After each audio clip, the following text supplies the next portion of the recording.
Ndị be anyị kenekwanụ m unu. Anyị sị ka ụbọchị nke taa mara na anyị na mma. Anyị sị ka nke onye chiri ya zelụkwa.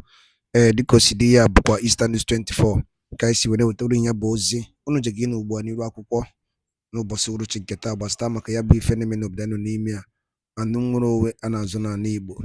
Alright, dịka o si dị ka agbapụ na ya ọsọ ife a according to one of the Biafran activists, Finland-based activist ya bịa wetara anyị ozi a n'iru akwụkwọ.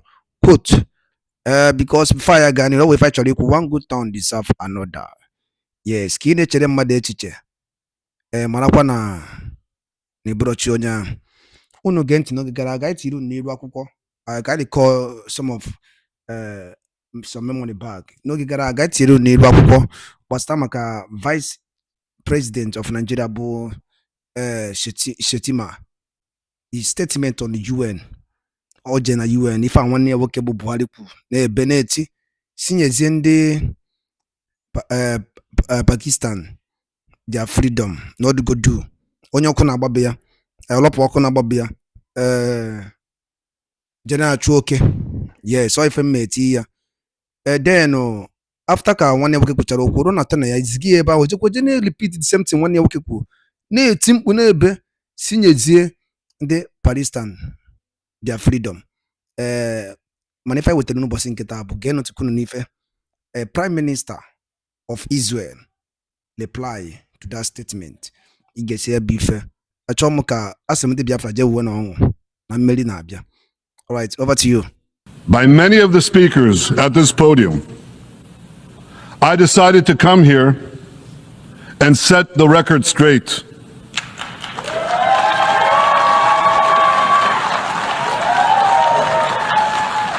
I decided to come here to speak for my people, to speak for my country, to speak for the truth.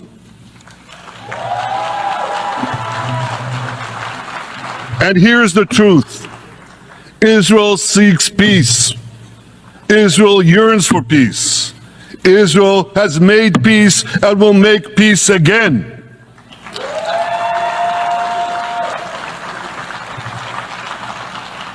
Yet we face savage enemies who seek our annihilation, and we must defend ourselves against these savage murderers. Our enemies seek not only to destroy us, they seek to destroy our common civilization and return all of us to a dark age of tyranny and terror. When I spoke here last year, I said we faced the same timeless choice that Moses put before the people of Israel thousands of years ago.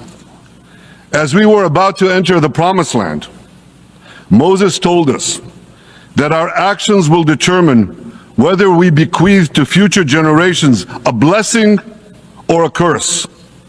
And that is the choice we face today.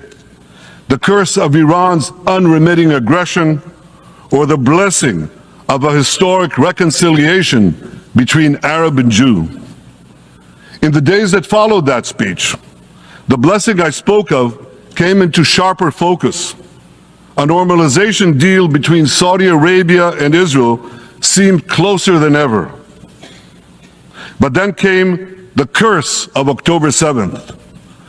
Thousands of Iranian-backed Hamas terrorists from Gaza burst into Israel in pickup trucks, on motorcycles, and they committed unimaginable atrocities. They savagely murdered 1,200 people. They raped and mutilated women. They beheaded men. They burned babies alive. They burned entire families alive, babies, children, parents, grandparents, in scenes reminiscent of the Nazi Holocaust. Hamas kidnapped 251 people from dozens of different countries, dragging them into the dungeons of Gaza. Israel has brought home 154 of these hostages, including 117 who returned alive. I want to assure you, we will not rest until the remaining hostages are brought home too. And some of their family members are here with us today. I ask you to stand up.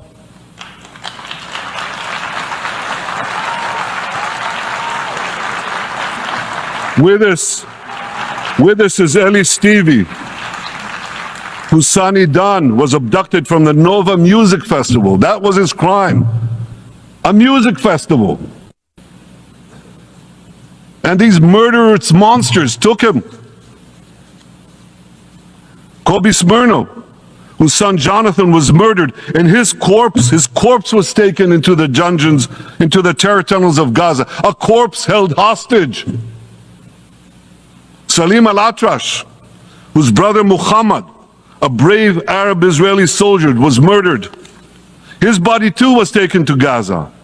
And so was the body of Ifat Hyman's daughter in Bar, who was brutally murdered at that same music festival. With us is Sharon Sharabi, whose brother Yossi was murdered, and who prays for his older brother Eli, who is still held hostage in Gaza. And with us too is Izhar Lifsich from Kibbutz Nir Oz, a kibbutz that was wiped out by the terrorists.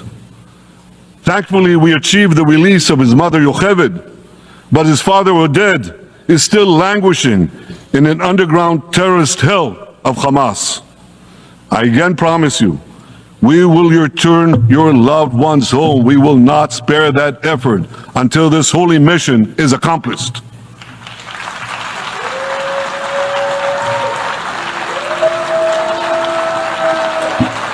Ladies and gentlemen, the curse of October 7th began when Hamas invaded Israel from Gaza. But it didn't end there. Israel was soon forced to defend itself on 6 more war fronts organized by Iran. On October 8th, Hezbollah attacked us from Lebanon. Since then, they fired over 8,000 rockets at our towns and cities, at our civilians, at our children. 2 weeks later, the Iran-backed Houthis in Yemen launched drones and missiles at Israel, the first of 250 such attacks, including one yesterday aimed at Tel Aviv. Iran's Shiite militias in Syria and Iraq have targeted Israel dozens of times over the past year as well. Fueled by Iran, Palestinian terrorists in Judea and Samaria perpetrated scores of attacks there and throughout Israel. And last April, for the first time ever, Iran directly attacked Israel from its own territory, firing 300 drones, cruise missiles, and ballistic missiles at us. I have a message for the tyrants of Tehran. If you strike us, we will strike you. There is no place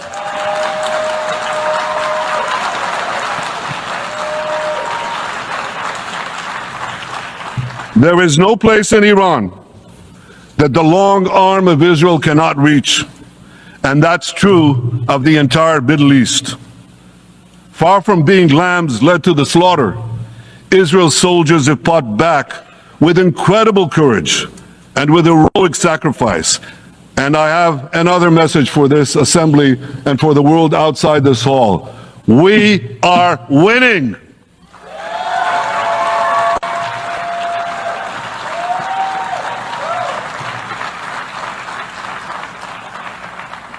Ladies and gentlemen, as Israel defends itself against Iran in the seven-front war, the line separating the blessing and the curse could not be more clear. This is the map I presented here last year. It's a map of a blessing. It shows Israel and its Arab partners forming a land bridge connecting Asia and Europe, between the Indian Ocean and the Mediterranean Sea. Across this bridge, we will lay rail lines, energy pipelines, fiber optic cables, and this will serve the betterment of 2 billion people. Now look at this second map. It's a map. Look at the second map. It's a map of a curse. It's a map of an arc of terror that Iran has created and imposed from the Indian Ocean to the Mediterranean. Iran's malignant arc has shut down international waterways. It cuts off trade. It destroys millions, destroys nations from within, and inflicts misery on millions. On the one hand, a bright blessing, a future of hope. On the other hand, a dark future of despair. And if you think this dark map is only a curse for Israel, if you think that, then you should think again. Because Iran's aggression, if it's not checked, will endanger every single country in the Middle East and many, many countries in the rest of the world. Because Iran seeks to impose its radicalism well beyond the Middle East. That's why it funds terror networks on 5 continents. That's why it builds ballistic missiles for nuclear warheads to threaten the entire world. For too long, the world has appeased Iran. It turns a blind eye to its internal repression. It turns a blind eye to its external aggression. Well, that appeasement must end. And that appeasement must end now.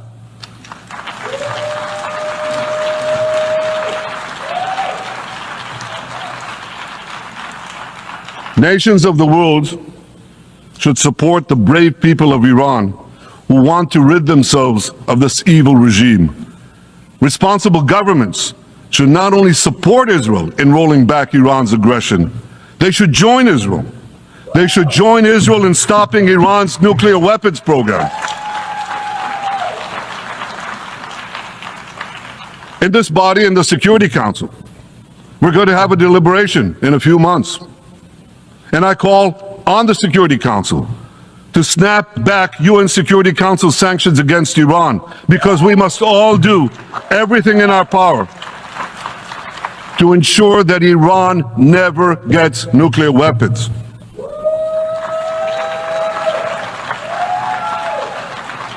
For decades, I've been warning the world against Iran's nuclear program.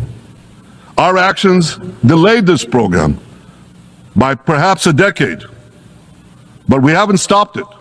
We've delayed it, but we haven't stopped it.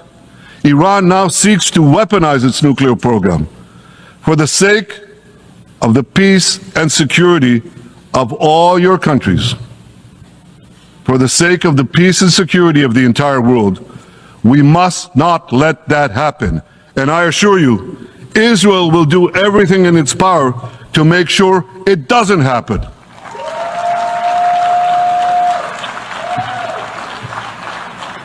So, ladies and gentlemen, the question before us is simple. Which of these 2 maps that I showed you will shape our future? Will it be the blessings of peace and prosperity for Israel, our Arab partners, and the rest of the world? Or will it be the curse in which Iran and its proxies spread carnage and chaos everywhere? Israel has already made its choice. We've decided to advance the blessing. We're building a partnership for peace with our Arab neighbors while fighting the forces of terror that threaten that peace. For nearly a year, the brave men and women of the IDF have been systematically crushing Hamas's terror army that once ruled Gaza. On October 7th, the day of that invasion into Israel, that terror army numbered nearly 40,000 terrorists. It was armed with more than 15,000 rockets. It had 350 miles of terror tunnels, an underground network bigger than the New York subway system, which they used to wreak havoc above and below ground. A year later, the IDF has killed or captured more than half of these terrorists, destroyed over 90% of their rocket arsenal, and eliminated the key segments of their terror tunnel network. In major military operations,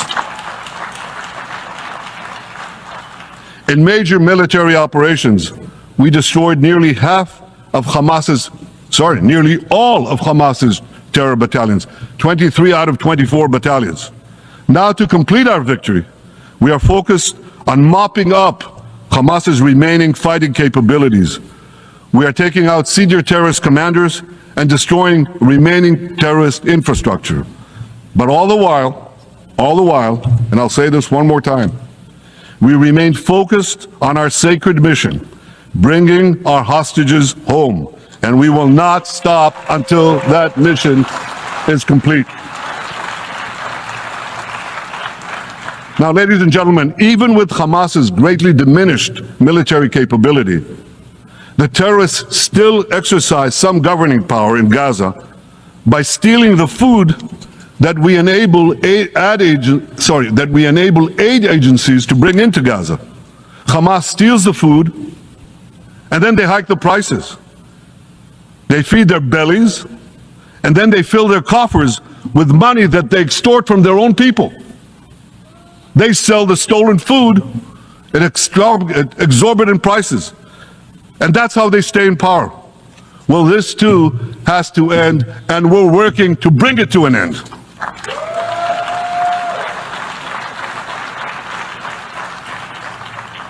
And the reason is simple. Because if Hamas stays in power, it will regroup, rearm, and attack Israel again and again and again, as it is vowed to do. So Hamas has got to go.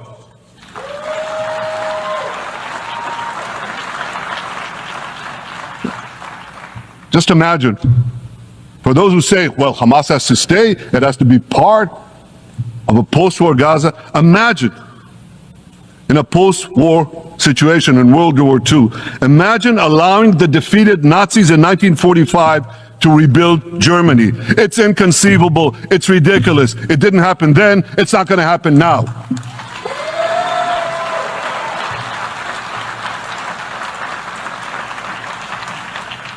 This is why Israel will reject any rule for Hamas in a post-war Gaza. We don't seek to resettle Gaza. What we seek is a demilitarized and de-radicalized Gaza. Only then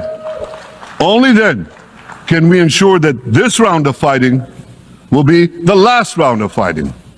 We are ready to work with regional and other partners to support a local civilian administration in Gaza committed to peaceful coexistence.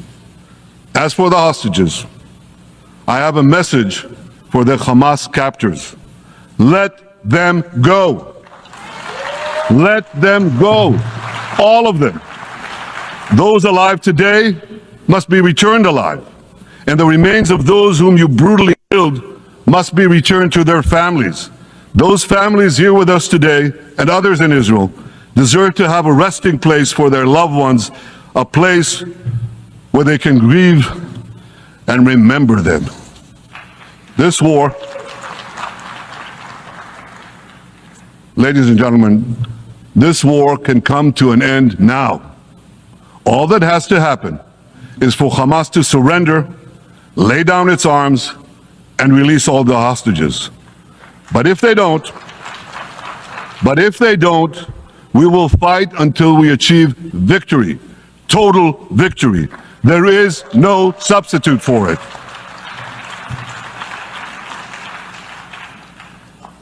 Israel must also defeat Hezbollah in Lebanon. Hezbollah is the quintessential terror organization in the world today. It has tentacles that span in all continents.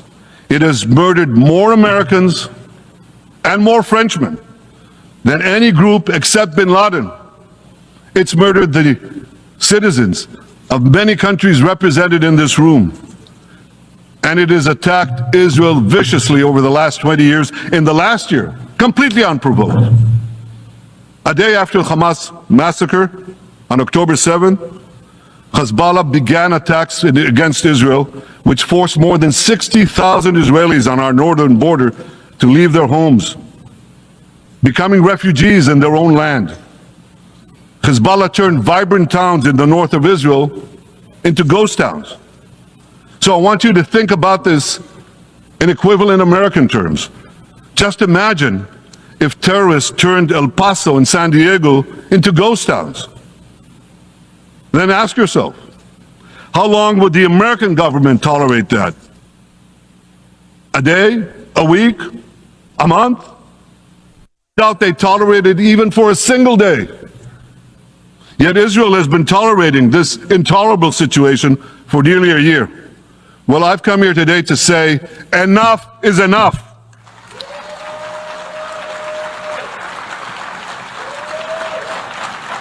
We won't rest until our citizens can return safely to their homes.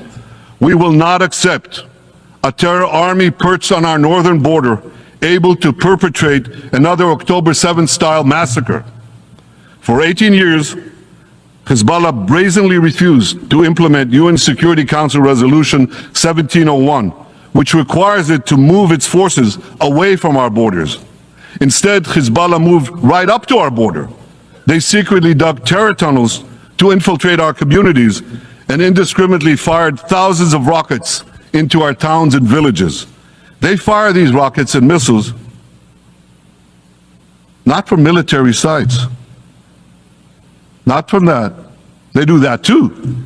But they fire those rockets and missiles after they place them in schools, in hospitals, in apartment buildings, and in the private homes of the citizens of Lebanon. They endanger their own people. They put a missile in every kitchen, a rocket in every garage. I said to the people of Lebanon this week, get out of the death trap that Hezbollah has put you in. Don't let Nasrallah drag Lebanon into the abyss. We're not at war with you. We're at war with Hezbollah, which has hijacked your country and threatens to destroy ours. As long as Hezbollah chooses the path of war, Israel has no choice, and Israel has every right to remove this threat and return our citizens to their homes safely. And that's exactly what we're doing.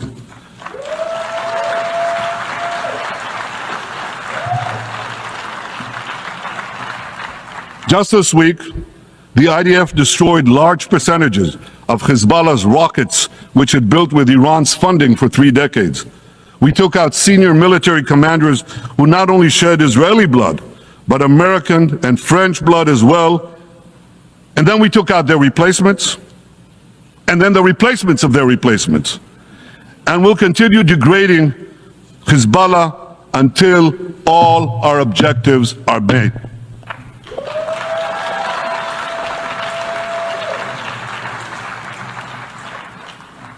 Ladies and gentlemen, we're committed to removing the curse of terrorism that threatens all civilized societies. But to truly realize the blessing of a new Middle East, we must continue the path we paved with the Abraham Accords 4 years ago.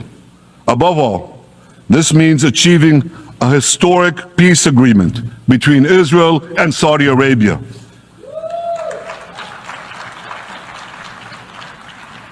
And having seen the blessings that we've already brought with the Abraham Accords, the millions of Israelis who've already flown back and forth across the Arabian Peninsula, over the skies of Saudi Arabia, to the Gulf countries, the trade, the tourism, the joint ventures, the peace.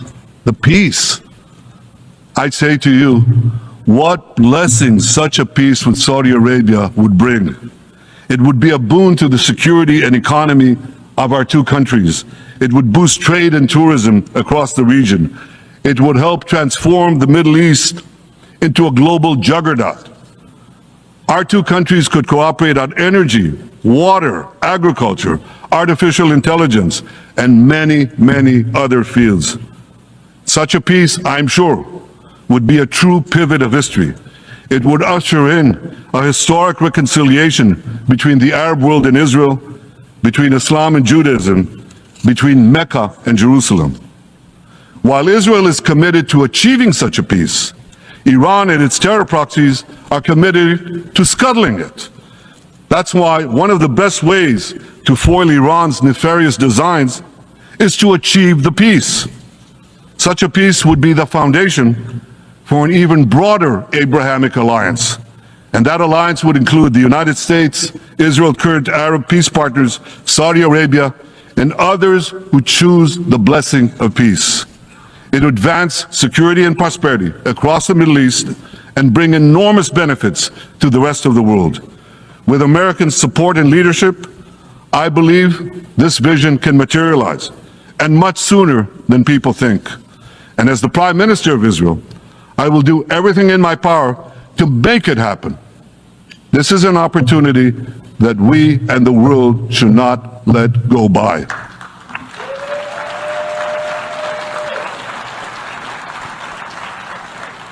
Ladies and gentlemen, Israel has made its choice. We seek to move forward to a bright age of prosperity and peace. Iran and its proxies have also made their choice. They want to move back to a dark age of terror and war. And now I have a question. And I pose that question to you. What choice will you make? Will your nation stand with Israel? Will you stand with democracy and peace? Or will you stand with Iran, a brutal dictatorship that subjugates its own people, exports terrorism across the globe? In this battle between good and evil, there must be no equivocation. When you stand with Israel, you stand for your own values and your own interests. Yes, we're defending ourselves, but we're also defending you against a common enemy that through violence and terror seeks to destroy our way of life. So there should be no confusion about this. But unfortunately, there is a lot of it in many countries and in this very hall, as I've just heard. Good is portrayed as evil, and evil is portrayed as good.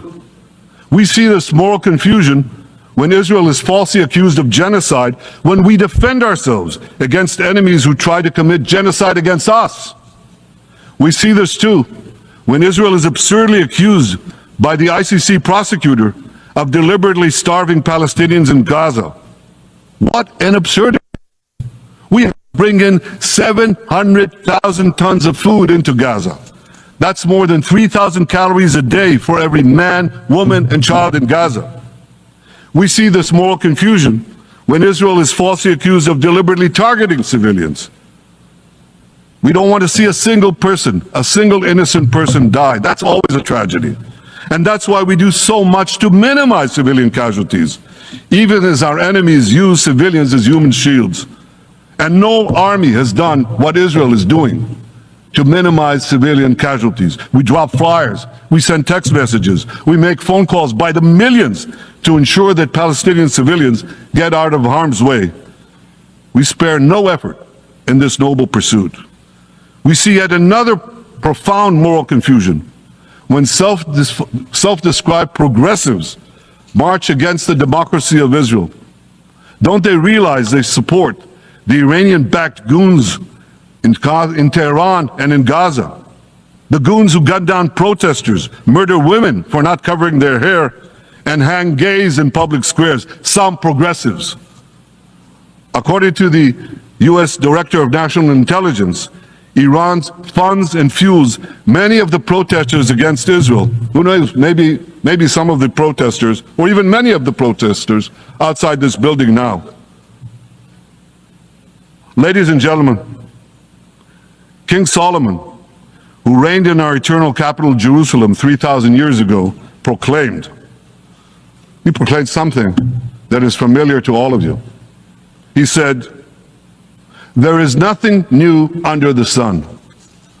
Well, in an age of space travel, quantum physics, and artificial intelligence, some would argue that's a debatable statement. But one thing is undeniable. There is definitely nothing new at the United Nations.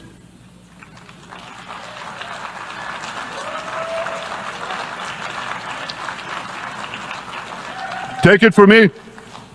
I first spoke from this podium as Israel's ambassador to the UN in 1984. That's exactly 40 years ago. And in my maiden speech here, I think it's the same podium, by the way. In my maiden speech here, I spoke against a proposal to expel Israel from this body. 4 decades later, I find myself defending Israel against that same preposterous proposal. And who's leading the charge this time? Not Hamas, but Abbas, Palestinian Authority President Mahmoud Abbas. This is the man who claims he wants peace with Israel. Yet he still refuses to condemn the horrific massacre of October 7th. He's still paying hundreds of millions to terrorists who murder Israelis and Americans. It's called pay for slay. The more you murder, the more you get paid. And he still wages. Ndị banyị ngwe kenekwe ni munu. Ọzọ dịka ibi ya bụ ihe abụọ Eastern News 24 ka anyị si wee wetara ya bụ ozi unu nụrụ ugbu a n'iru akwụkwọ. Ekefu nwere ikwu gbasata maka ya bụ ife ndị a niile wetara unu. Dọpụrụ anyị fiche n'ụdị nke gị na Eastern News 24 ebe anyị si wee wetara ya bụ ozi dị oke mkpa. Mgbe nke mesịa na ụmụnne m.